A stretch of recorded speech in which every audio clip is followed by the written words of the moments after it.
Part two to this, I'm going to be able to share. Whiteness and anti-blackness, white psychopathology, collective psychosis, and trauma in America, which recently ranked #1 in Amazon's new book collectors releases, and I'm pretty sure you can get it right there at the conference. Please do so.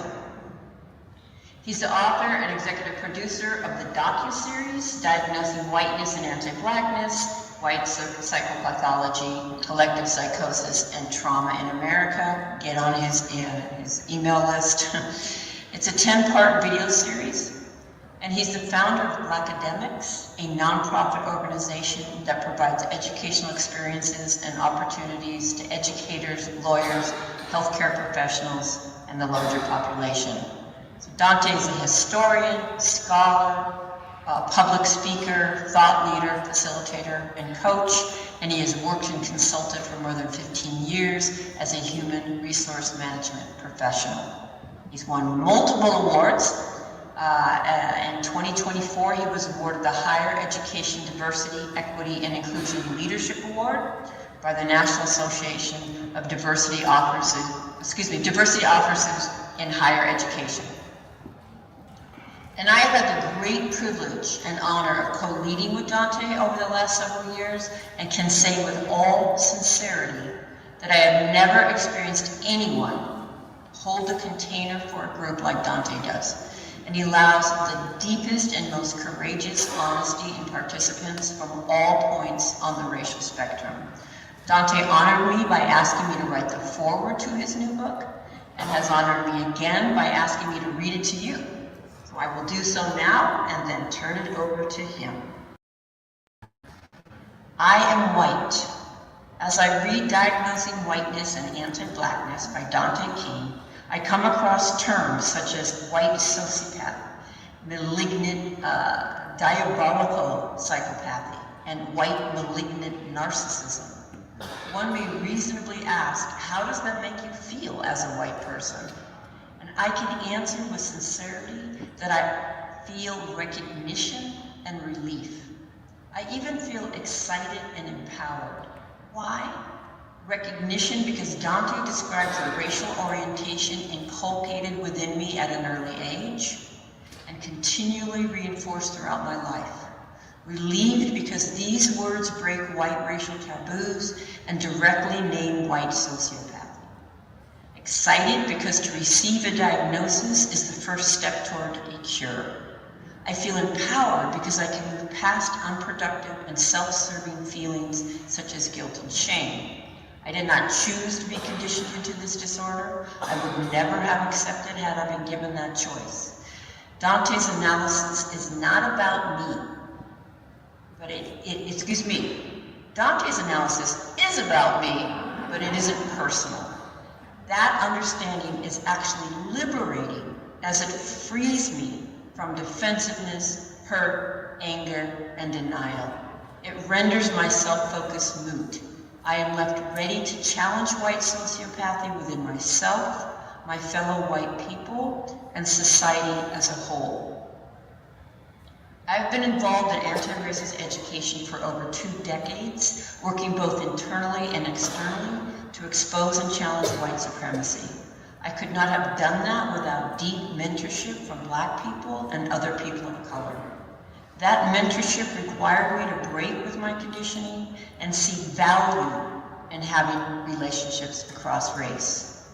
As a white woman, I was not raised to know or love or see Dante King. What a tragic loss that would have been if I had not made the changes in my life that would bring us into relationship. Dante is among the most powerful teachers I have had the honor to learn from. I hold the deepest sense of awe for his brilliance, compassion, commitment, and courage. Dante does not tip around white fragility, bending over backwards so as not to upset our delicate sensibilities and set up our rage.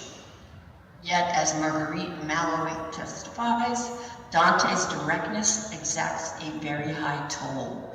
To be Black in the US is to carry a heavy allostatic load due to the chronic stress of white sociopathy. To be Black in the US and continually speak truth to power is to amplify that load, as well as to amplify the risk of violence. I implore my fellow white people to open your hearts, allow Dante's message in, and feel the urgency. As our country moves ever closer to renewed legal and social entrenchment of white supremacy, our humanity is at stake. We too have an investment in ending this devastating form of mental illness, which so profoundly limits our capacity for full and moral lives. To any of my Black brothers and sisters, I hope to remind you that regardless of the lies we keep repeating, you are not and have never been the problem. I thank you for your attention. I turn it over to my beloved brother, Dante. It comes with a lot of criticism, antagonism, and vitriol. So thank you so much. I'm honored to be connected to you in a relationship and to be here. So it's been impressive upon me that we have 60 minutes, so I'm going to just jump right in. I want to make sure that people understand some of my folks, that will become clear as I move on or into my talk. But I am raising this morning, and really throughout my work holistically, the experiences of people who have been characterized as and or labeled as Black. And so that includes not only African people, African American people, the people who are Afro-Latino, who are Afro-Indigenous, such as my great-grandmother, and really speaking to people's experiences who have been racialized into the construct of being identified as Black, phenotypically, because they have melanin in their skin. Does that make sense? And so, even within the Latino or Latina or Latina construct, it's important to racialize within that construct because the experiences of Afro-Latinos is much different than the experiences of phenotypically white presenting Latinos. Does that make sense? Okay, do I have Afro-Latinos in the house? Okay, so we're going to get this started, and so I'm going to share with you, I'm going to use to start a conceptual framework by Dr. Frances Cress Welsing. I'm going to allow her to explain it to you, even though she's been dead for a number of years. I'm going to feature an interview of this very brilliant Black woman giving an interview about her conceptual framework. She was actually fired from Howard University in the mid-1970s for this framework, and then we're going to work from it. So turn to the person next to you and say, he's going to share the framework. He's going to share the framework. And then we're going to work from it. And we're going to work from it. Turn to your other neighbor and say, and we're going to learn from it. And we're going to learn from it. Okay. System, white supremacy being the compensation for white genetic recessivity. So I'm going to give some examples that really highlight this, and I'm going to start with the institution of religion. But let me go back because, let me just see. Here we go. Would we consider, for example, the intersection of the influence that white supremacy has in all of these areas of our lives? I'm going to deal with initially the intersections of religion, of war, of politics, legality, and also education and religion. Like this is all wrapped up in there. So, let me just go. Okay. How many of you are familiar with the American Toleration Act of 1649? Okay. Who would like to tell the audience what it said? Who raised their hand? Please stand up. Or someone, whoever stood up, or raised their hands, please stand up. No one. The reason I'm doing this on purpose too, because I have white people that are like, oh yeah, I'm familiar with this, but then when you ask them to recite it, they can never tell you. So if you're sitting next to a white person that says, I've heard of this before, point them out. So I can point them out so I can invite them to go read it. Okay.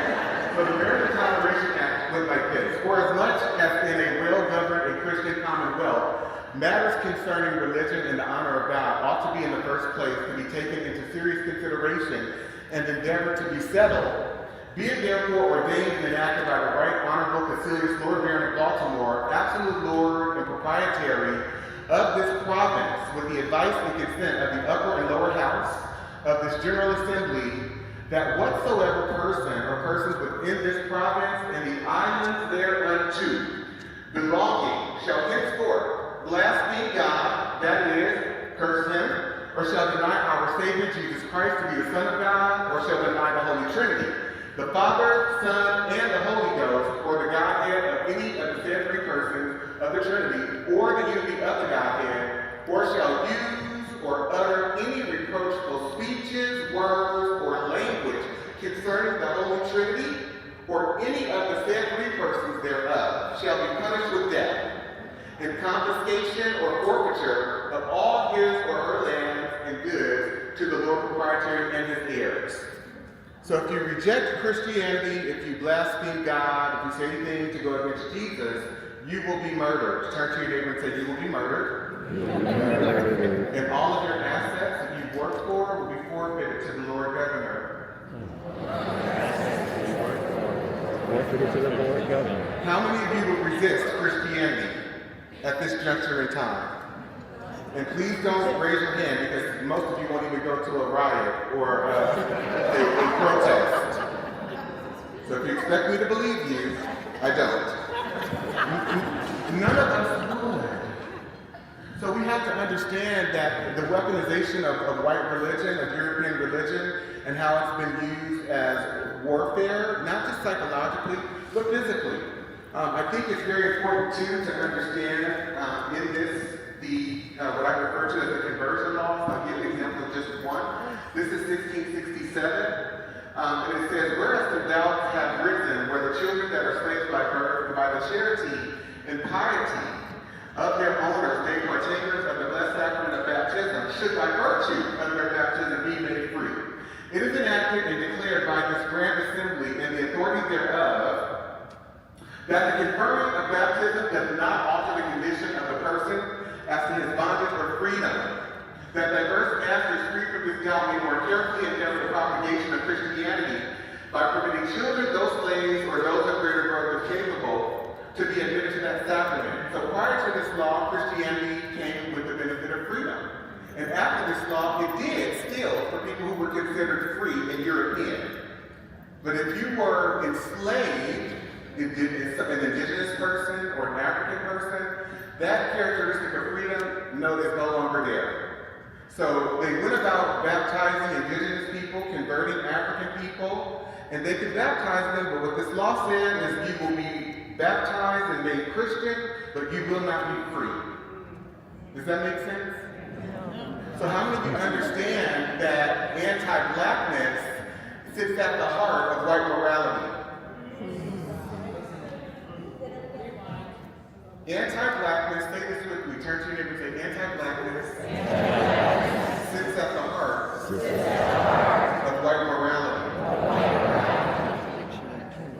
And I'm going to go to another, so this is the law that gave white Christians gave to other Christian folk. This is under the English, this is in Virginia, to be able to murder black people with impunity. And here's how it reads. It's called the Casual Killing Act. Turn to your neighbor and say, it's not malicious killing, it's casual killing. So this law says, whereas the only law enforced for the punishment of refractory servants resisting their master, mistress, or overseer cannot be inflicted upon Negroes because black people are too stubborn, they need a stronger degree of force. Because as they are resisting rape, pedophilia, they're resisting their mother being raped, they're trying to fight for them, as they themselves are resisting from having their daughters, their 10-year-old, 11-year-old, 12-year-old daughters be put out for prostitution, which is how the American empire gets built. As they start to resist that, we need a form of correction to be able to keep them in line. How many of you are tracking with me? Okay. So because of their stubbornness, you see the word obstinacy, many of them they can't be suppressed by anything other than violent means, be it enacted and declared by this grand assembly if any slave resists his master or other by his master's order correcting him, and by the extremity of the correction, I have to memorize some of them, should happen to die, that his death shall not be accounted a felony, but the master or that other person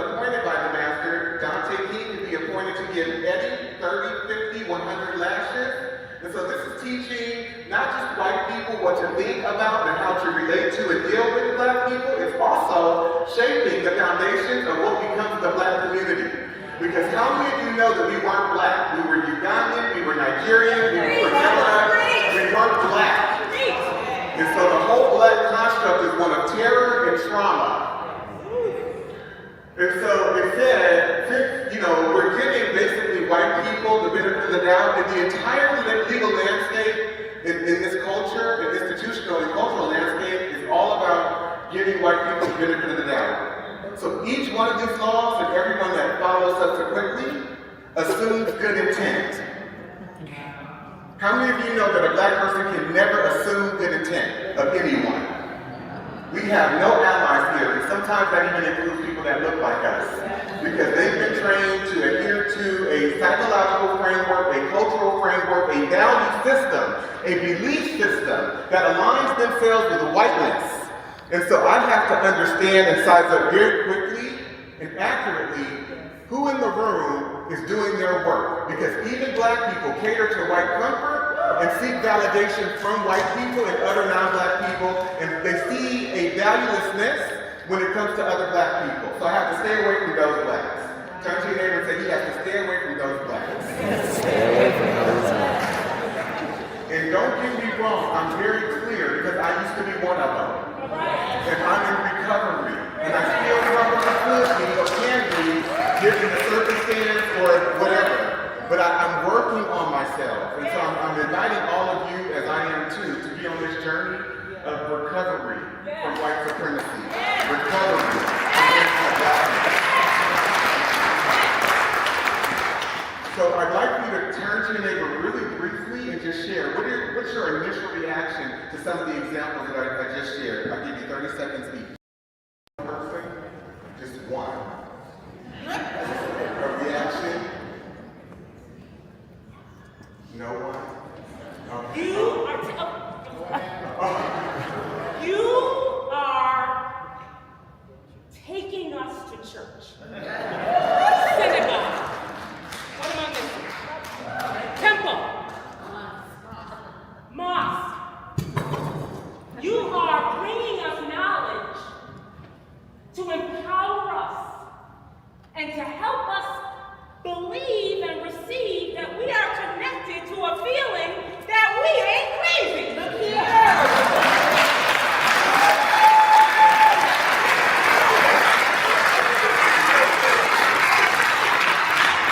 So one of the words that we used was the word intense. And I asked, well, why would you use that word? And then as they shared, what was coming up for me is I need to ground myself when once again I'm shown something that I was not allowed to see. And so as I begin to see these and continually unpack these moments, it's not about getting upset and angry anymore. I'm grounding down and I'm allowing myself to go on my journey of healing, because that is what I need. So thank you.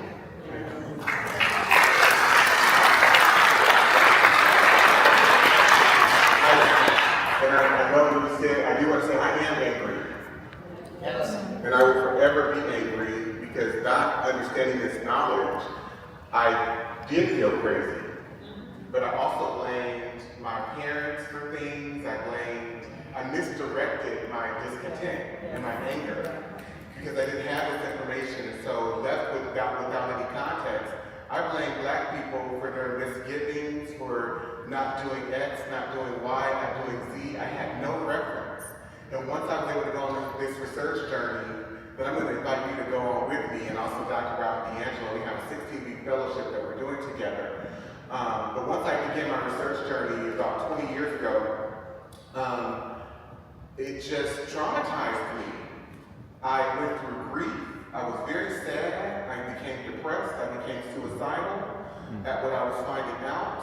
And it allowed me to understand that there's not one African American person in this country, or Afro-Latino person, or person of African descent who has a lineage that dates back to the antebellum period, or any Black person even that has come since the end. whatever result I see, whether they're economically deprived, whether they are on drugs, whether they have been abused or ravaged by the white supremacist system of criminality, it's not their fault. It's not their doing. I have to forgive every black person. And the reason I say that, if you were to join the fellowship, you will see, I'm sharing examples with you, but I have over 20,000 of these legal examples. 20,000. And when you do a chronological trek into the present, it becomes very clear the things that have been happening in this country for centuries.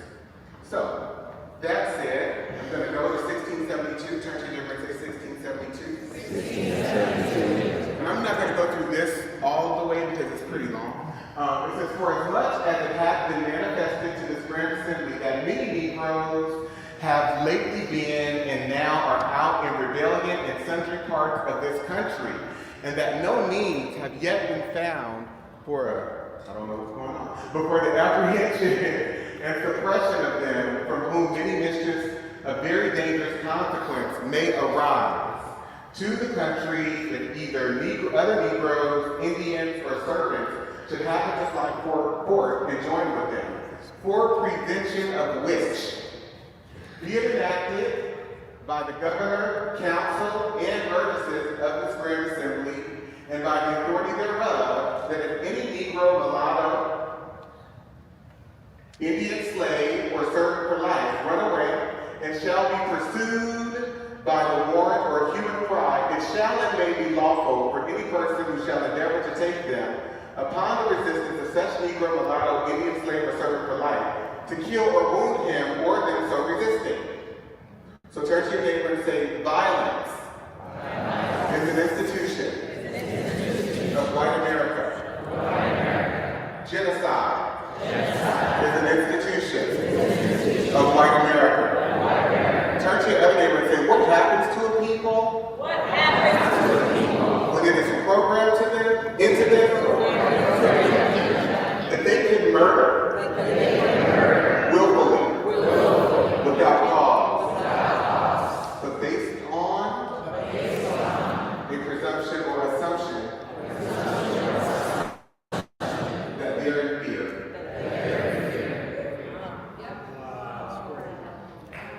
What happens over time?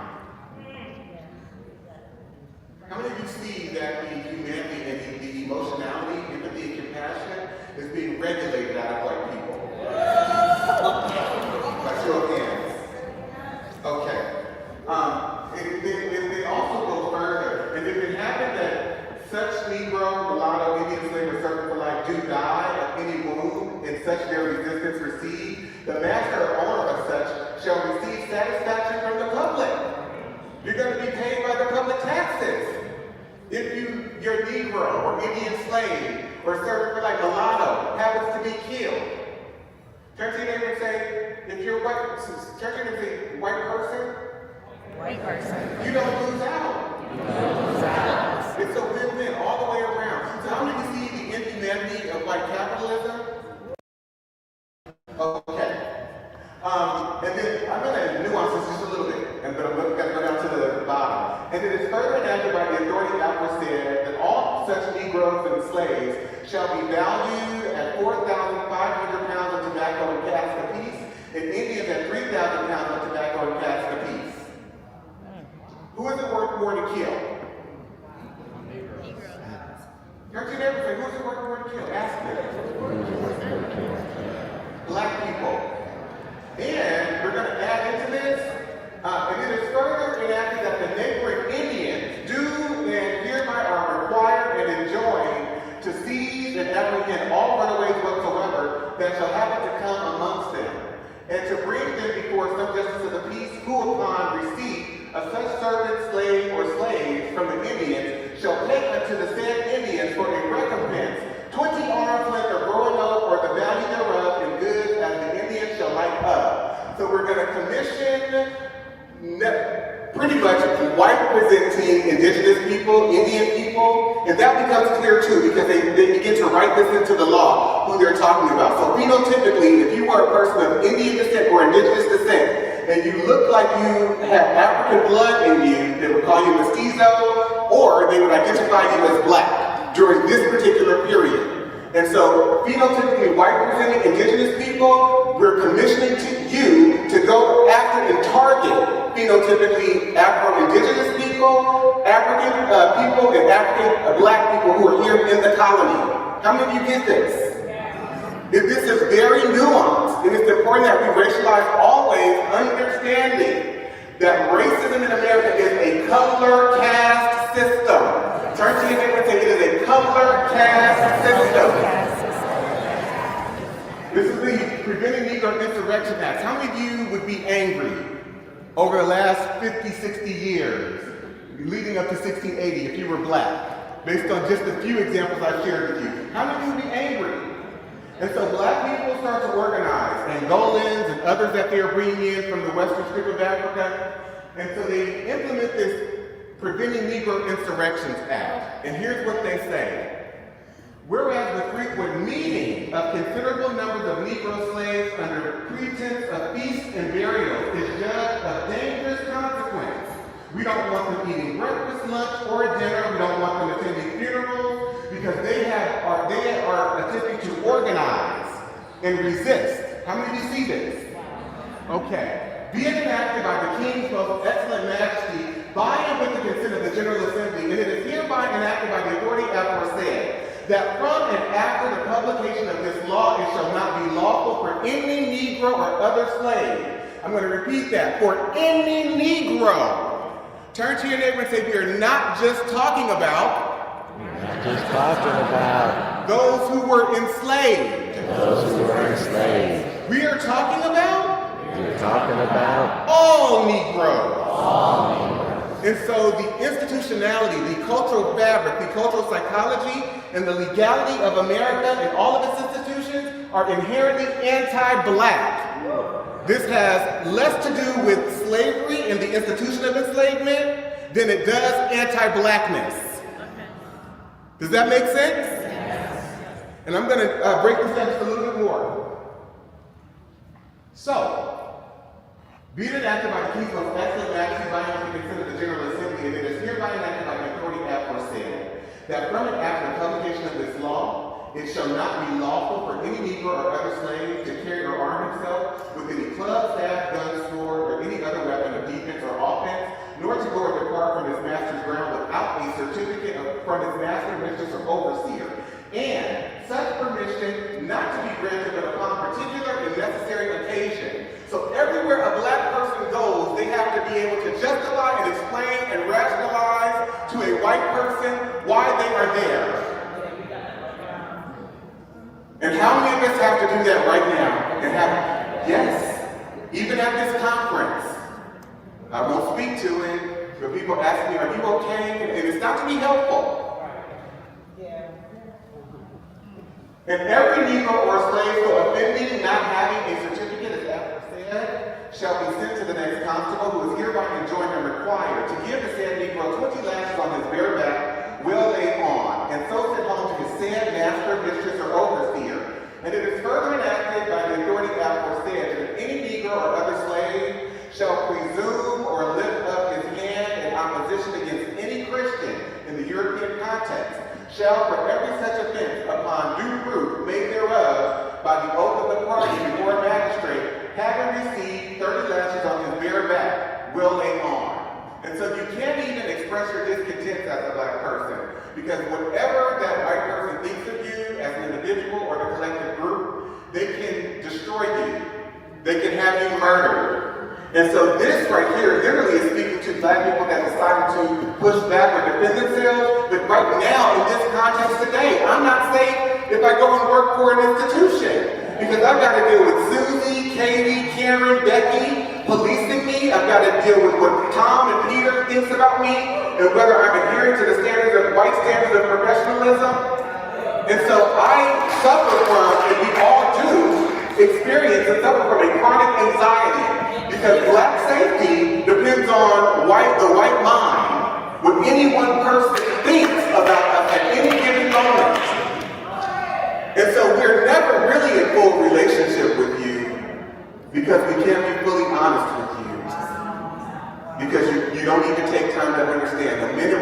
our discontent. We are problematic and difficult, and if he just would have said it with a little less emotion, then I could have heard him. I felt frightened. He didn't say that, but it felt like, I just felt like. And so you all have this chronic anxiety that you suffer from, and a lack of emotionality, and lack of compassion, and a lack of humanity, that you need to begin to engage if you want to be in true and real relationship with Black people. Because do not mistake our niceness as though we are in relationship with you. We fear you, and we are programmed to cater to your comfort. And so knowing that you can have us killed, you can destroy our livelihood at any time, we have to be pleasing to you. The Black people here are identifying and agreeing with everything that I'm saying. I want you to stand.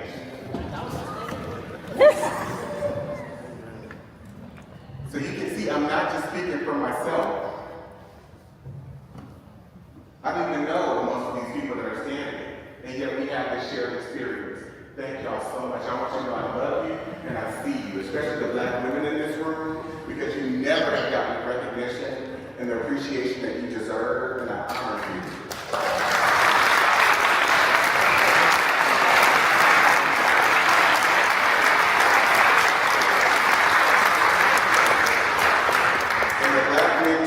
My Black males, my Black brothers, I love you, I see you, I understand the erosion of your humanity, having to minimize yourself and make yourself small, not even being able to defend yourselves, your sons, daughters, nieces, and nephews. It's crazy. So I just want to say that. And I would not be standing here today had it not been for my mom, who I worship her when she was my first role model. And my dad, I love my dad too. And so it goes on saying, it is hereby further enacted by the authority that said that any Negro or other slave shall absent himself from his master's service and lie hid and lurking in obscure places, committing injuries to the inhabitants, and shall resist any person or persons that shall by any lawful authority be employed to apprehend and take the said Negro. That then, in case of such resistance, it shall be lawful for such person or persons to kill the said Negro or slave so lying out and resisting, and that this law be once every 6 months published at the respective county courts and parish churches in this colony. And so guess what? Stand up for me, white people. Please stand up for me. I just want to share with you, in our service today, we have a new law that gives you the opportunity to ask for a certificate from every Black person that you see. You have the right to police and surveil them anytime you see fit. They have to justify and explain to you why they're at any given place at any given time. And if they raise their hand to defend themselves against you, or even if you just think it, if you presume that they might be going to do something to you, you have the right to report them to the local authority and have them subjected to 30 lashes on their bare back and then sent home to their master. And if that's not enough, guess what additional privilege we're affording to you today in this law? You get to have them murdered, or you can kill them yourselves with impunity. What great privilege. And so now, after this announcement, we're going to have communion, we're going to have some grape juice, and then we're going to pray, because God has given us this authority. How does that privilege feel?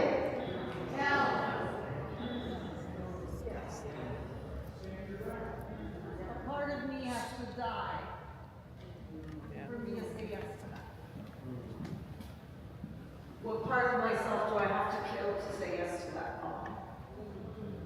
A part of me has to die.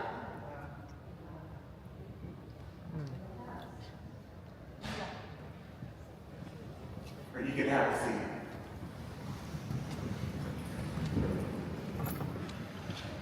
So in what ways is whiteness being defined? Because as you heard Dr. Chris Weldon say, it's not been defined genetically. It's not been defined legally, scientifically. So in what ways are these laws shaping what it then means to become white? Anti-black. Very pro-white, concerned with the lack of pigment as a characteristic in those who have melanin. But then there's also a direct target of anti-blackness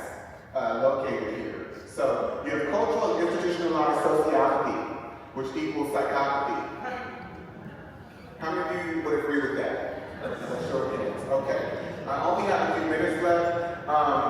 Here's the Black Academics Boot Camp. If any of you are interested, I'll be in person for an entire day at Preservation Park in Oakland, California, and we'll be together all day, just there going through an intense summit of this material and critically examining it. For those of you who want to sign up from the conference, we will give you $100 off. Just email my assistant, jj@danteking.com, or email is jj@danteking.com. If you would like to join the fellowship I spoke about that Dr. Robert D'Angelo and I are doing, that starts September, and it's every other Wednesday on Zoom from 10 a.m. Pacific time to 2:30 p.m. Pacific time. And we go for 8 months, 16 weeks, every other week. If you register from the conference, again, I will offer you $1,500 off. Just email my assistant, jj@danteking.com.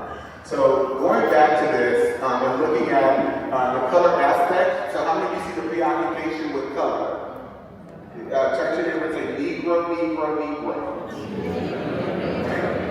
As white people begin, or Europeans begin to convert, indigenous and African people into Christianity, they have to transition from using the term Christian, because now multiple people are identified by that label outside of the European construct. To several people, or at least a few, that are here. First of all, let me say this. I would not be here if it were not for this gentleman right here, by the name of Marcelo Walker. Please.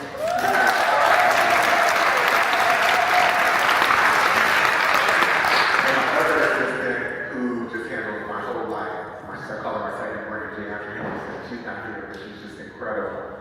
I want to give some recognition to Dr. Marcus Campbell and Dr. Pat Savage, who are here. If we can give them a round of applause.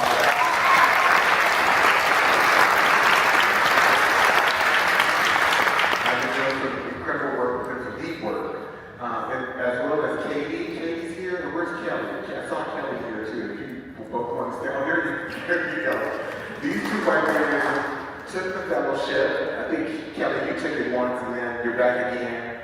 So she's taken it the second time, and we've just been building community and healing together, transforming together. So, thank you all.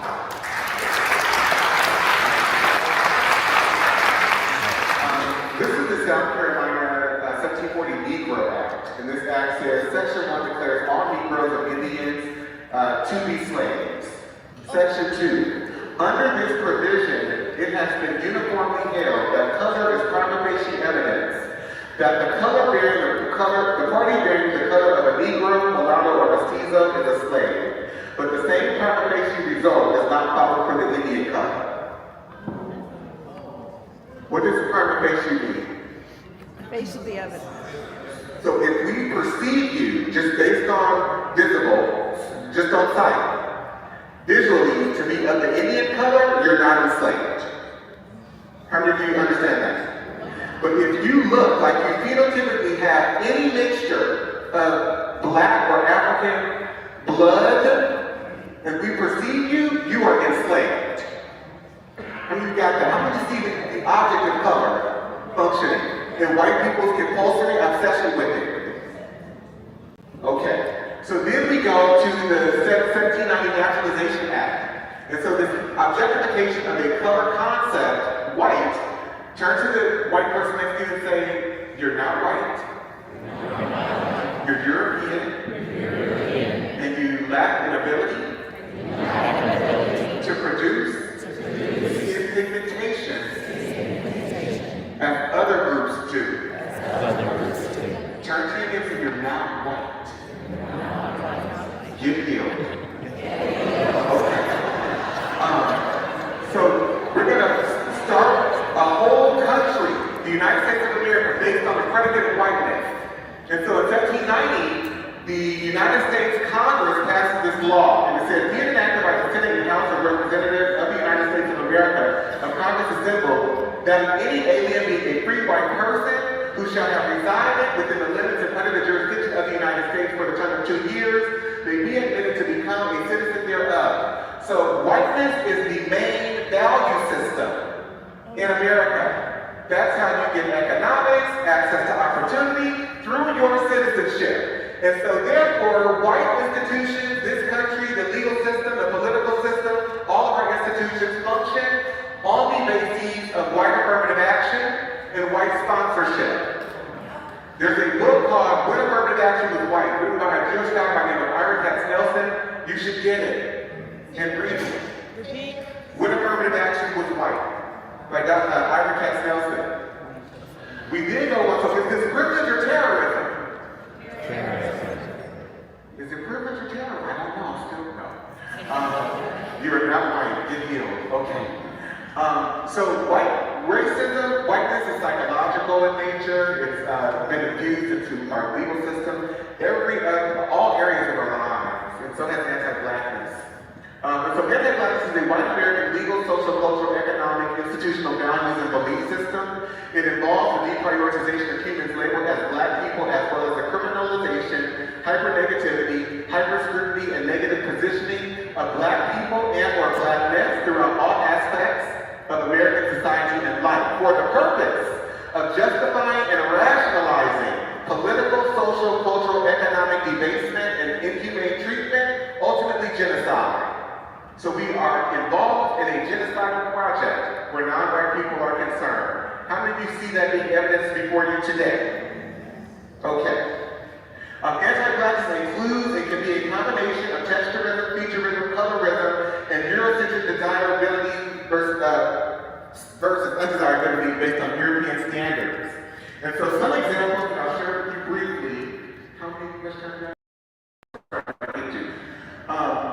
So President Thomas Jefferson, he said, I advance it therefore out of suspicion only that the blacks, whether originally a distinct race or made distinct by time and circumstances, are inferior to the whites in the endowments, both of body and mind. Deep-rooted prejudices entertained by the whites, 10,000 recollections by the blacks of the injuries they have sustained, new provocations, the real distinctions which nature has made and many other, they secrete less by the kidneys. So black people don't sweat as much, you don't secrete as much by the kidneys, and more by the glands of the skin, which gives them a very strong and disagreeable odor. So we smell bad, we're unattractive. How many of you see this?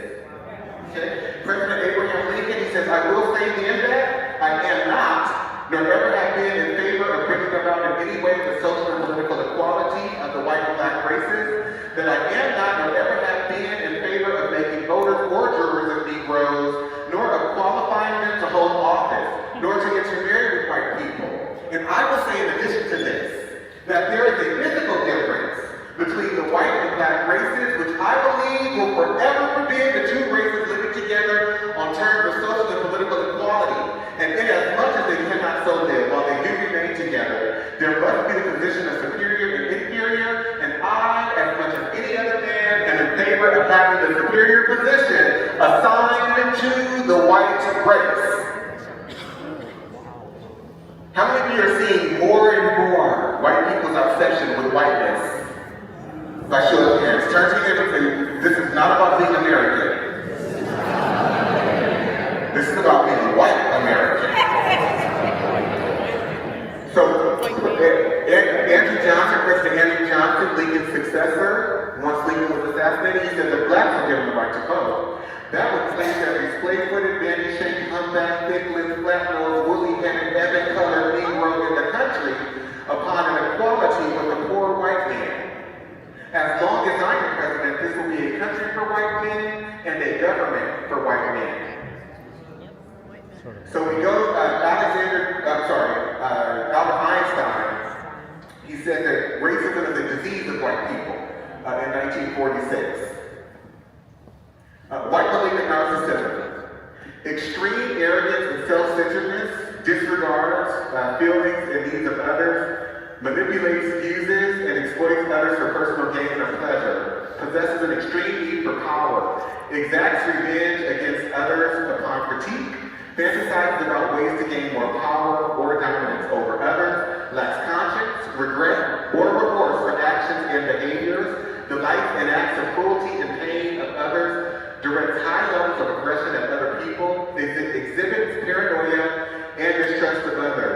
I was going to get into, if I had time, the ways in which academic institutions were used to create scientific philosophies to define Black people as inferior. And so if you study the field of psychiatry, white psychiatry, you understand that all of the behavioral determinations that have been made are all made up by white people. And they use their own cultural, psychological orientations to try and define and determine what human behavior should look like for all human beings on the earth. How many of you understand the degrees of narcissism contained in that particular functionality? To think that you're able to define human behavior for every human being on the planet, not understanding their culture, the nuances of lineage of the culture, what people value, no consideration of it. Just use labels to diagnose people based on how you perceive them. Turn to your neighbor and say, it is psychotic. And so, that was University of Pennsylvania. I'm going to end with a quote. If I can get to it. These are rape laws that just only included white women, didn't include Black women. White men were not criminalized in most states for rape. Every prototype that they mentioned for rape in these laws has to do with a Black male.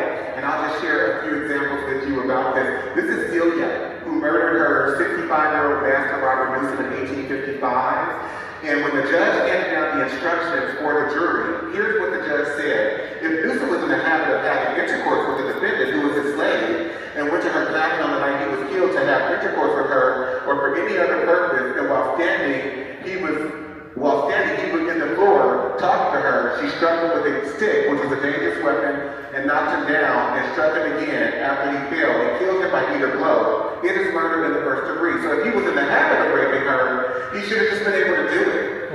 And it's murder in the first degree. How many of you understand the white psychology, the logic behind this? The standard of reasonableness. Thank you, Alan. So I'm gonna move on.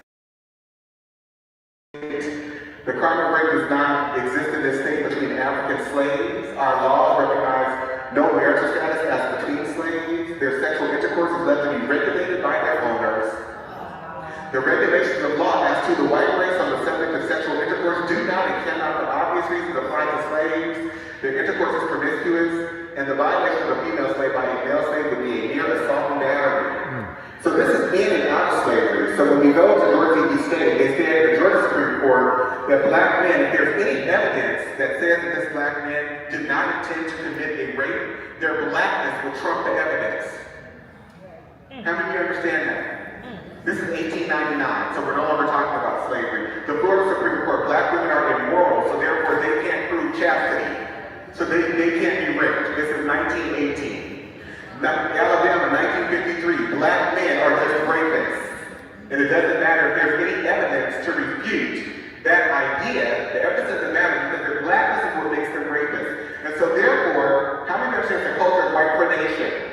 And so rape and pedophilia are white American cultural institutions, white American moral institutions, white American legal institutions, white American political institutions, and white American economic institutions. So Dr. Bobby Wright, can I have 5 more minutes, please? Yeah. Can I get 5 more minutes?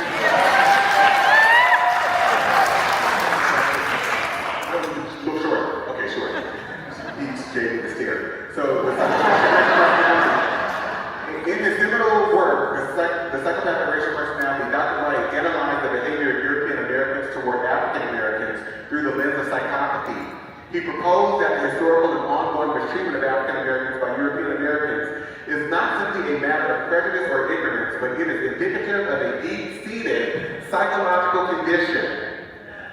Key characteristics. Wright argued that the defining traits of the psychopathic racial personality include an absence of empathy, a disregard for the humanity of others, deceitfulness, and a persistent pattern of exploiting and oppressing African Americans. He believed that these traits are manifested in institutionalized racism, systemic violence, and cultural domination. So Dr. Bobby Wright writes in this pamphlet, in their relationship with the Black race, whites are psychopaths, and their behavior represents an underlying biologically transmitted proclivity with roots deep in their evolutionary history. The psychopath is an individual who is constantly in conflict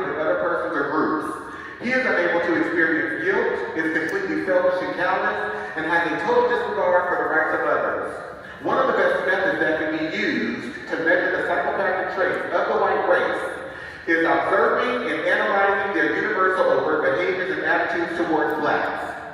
Psychopaths simply ignore the concept of right and wrong. By ignoring this trait in the white race, the lack of ethical and moral development, blacks have made and are still making a tragic mistake in basing the worldwide black liberation movement on moral suasion. It is pathological for blacks to keep attempting to use moral suasion on a people who have no morality, where race is the variable. I want to end with this though. Black and brown people, you have ingested this just as much as white people have. Because you strive in your quest for progress to be just like white people. And so this extends to you. You've been trained to be psychotic. You've been trained to be delusional. Because how many of you are hearing this history for the first time? So many of these examples, by show of hands. The specifics of it. I want you to stand. How many of you are hearing it for the first time? And I'm just to say, everyone in this room is, in terms of the specific examples. I'm sure you can have my presentation. That means you've been living within a delusion. Because you've not known what has gotten you here to this moment. And so you've been living in a delusional state. And so if white people have been trained to be sociopathic and psychopathic where black people are concerned, that is true for you too. Because everything that they believe, you believe. Everything that they value in terms of their educational system, language, logic, all our cultural norms, standards, you brought into that too. So you have to do your own work and start your own journey. Thank you so much for having us.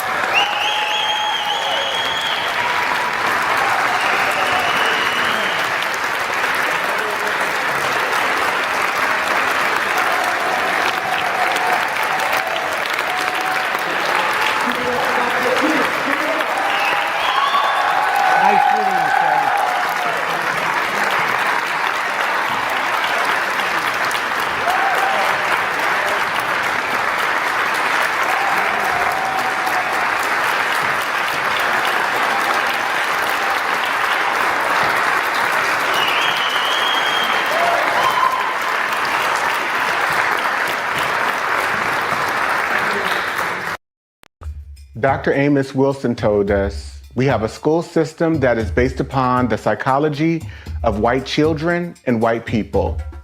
If we are trying to educate our children in that system, they are bound to fail. The very structure of the educational system itself is based upon a white model, and therefore it has a built-in failure mechanism for black children, one way or the other.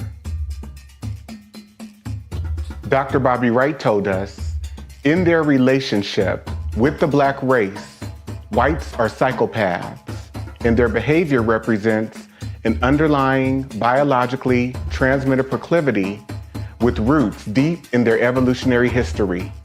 The psychopath is an individual who is constantly in conflict with other persons or groups.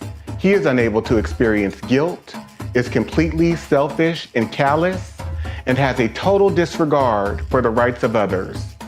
One of the best methods that can be used to measure the psychopathic traits of the white race is observing and analyzing their universal overt behaviors and attitudes towards black people. Psychopaths simply ignore the concept of right and wrong. By ignoring this trait in the white race, the lack of ethical and moral development, blacks have made and are still making a tragic mistake in basing the worldwide black liberation movement on moral suasion. It is pathological for black people to keep attempting to use moral suasion on a people who have no morality, where race is the variable.